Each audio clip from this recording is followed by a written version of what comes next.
ඔගොල්ලෝ රට අත්හැරලා ගියා නම් ඒ රටට වෙලා ඉන්න අපේ රටේ වැඩ ටික අපි බලා ගන්නවා වගේ කතා කියනවා නේද? பலர் நாட்டை விட்டு சென்றமைக்கான காரணம் எமது நாட்டின் அரசியல் மற்றும் பொருளாதார நிலைமையாகும். அதே போலவே எமது நாட்டின் அரசியல் மாற்றம் ஒன்று ஏற்படுத்துவது தொடர்பில் வெளிநாடு சென்றுள்ள இலங்கையர்களுக்கு விசேட உரிமை இருக்கின்றது. ஏனென்றால் இன்றும் எமது நாடு ஓடிக்கொண்டிருப்பது வெளிநாடுகளில் தொழில் புரிபவர்கள் அனுப்பி வைக்கின்ற பணத்தில். கடந்த வருடம் அன்னளவாக 5900 மில்லியன் டாலர்களை அனுப்பி வைத்திருக்கிறார்கள். இந்த வருடத்தில் இதுவரை 3000 மில்லியன் டாலர்களை தாண்டி இருக்கிறது. இந்த 2 வருடங்களுக்குள் அனுப்பி வைத்துள்ள பணம் மொத்தமாக 10,000 மில்லியன் டாலர்களை தாண்டி இருக்கிறது. எமது நாட்டில் நீண்ட காலமாக மக்கள் தலைவர்களை வீட்டுக்கு அனுப்பி புதிய தலைவர்களை கொண்டு வந்திருக்கிறார்கள். என்றாலும் இதுவரை மிகவும் சிறப்பாக சட்டம் உருவாக்கப்படுகின்ற, ஒழுக்கம் நிலவுகின்ற, எந்த ஒரு தொழிலையும் புரிபவருக்கு தரமான உணவு வேலையொன்றை பெற்றுக் கொள்வதற்கான இயலுமை கிடைப்பதைப் போலவே அடிப்படை உட்கட்டமைப்பு வசதிகள் நிறைவடைந்த ஒரு நாடு உருவாக்கப்படவில்லை. இன்று காணப்படுவது நாங்கள் எதிர்பார்த்த அடிப்படை விடயங்களில் மிகவும் வறுமைப்பட்ட ஒரு நாடாகும். பொருளாதாரத்தில் மாத்திரமல்ல, உளப்பாங்குகளில், சட்டத்தை அமுலாக்குவதில், சுற்றாடலை சுத்தமாக வைத்துக் கொள்வதில் வறுமைப்பட்டுள்ளதோடு குற்றச் செயல்கள் நிறைந்த, போதைப் பொருட்கள் நிறைந்த, மோசடி, ஊழல்கள், விரயங்கள் நிறைந்த ஒரு நாடு உருவாக்கப்பட்டுள்ளது.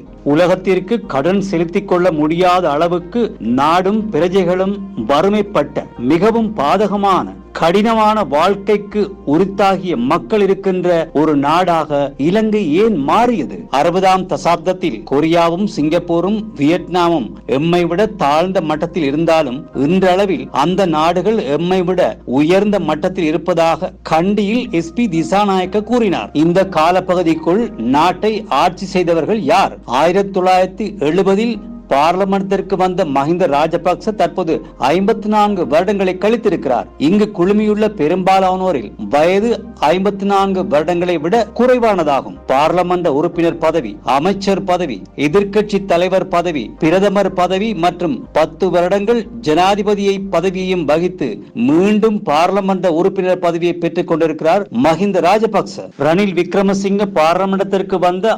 1977 இருந்து இதுவரை 47 வருடங்களாக இருக்கிறார். தினேஷ் குணவர்தன 1983 பார்லமென்ட்டிற்கு வந்தார். தற்போது 41 வருடங்களாகின்றன.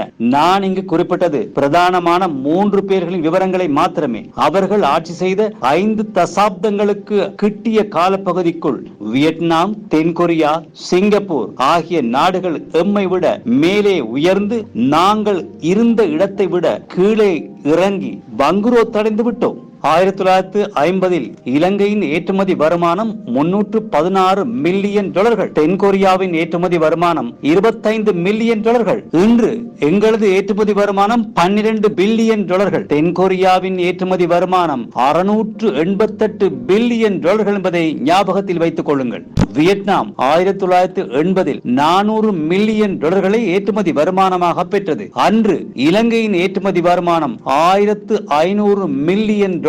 ரணில் விக்ரமசிங்க போன்றோர் அரசாங்கத்தை அமைத்துக் கொள்ள அண்மித்திருந்த காலத்தில் அந்த நிலைமையிலிருந்த இலங்கையில் தற்போது ஏற்றுமதி வருமானம் 12 பில்லியன் டாலர்களாக அமைகின்ற போது வியட்நாமில் 452 பில்லியன் டாலர்களாக அதிகரித்திருக்கிறது.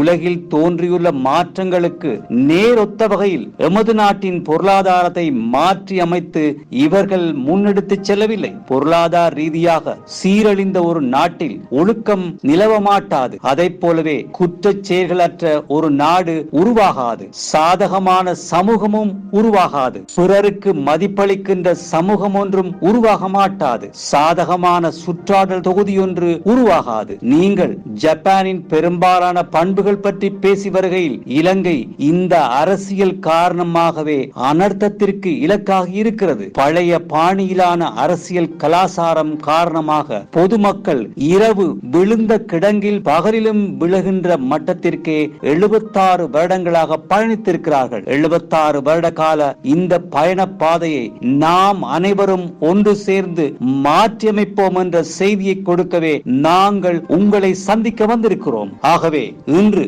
இலங்கையில் வடக்கு வடக்கு தெற்கு என்கின்ற பேதமின்றி, சிங்கள தமிழ் முஸ்லிம்கள் என்ற பேதமின்றி, உள்நாட்டில் வெளிநாட்டில் வசிக்கின்ற இலங்கையர் என்ற பேதமின்றி தேசிய மக்கள் சக்தியின் அரசாங்கம் ஒன்றை கட்டி எழுப்ப வேண்டும் என்ற நிலைப்பாட்டிற்கு இந்த மக்கள், இலங்கை மக்கள் வந்திருக்கிறார்கள். எங்களிடமும் உங்களிடமும் கையளிக்கப்பட்டுள்ள பொறுப்பு அதனை வெற்றியை நோக்கி நெறிப்படுத்துவதாகும்.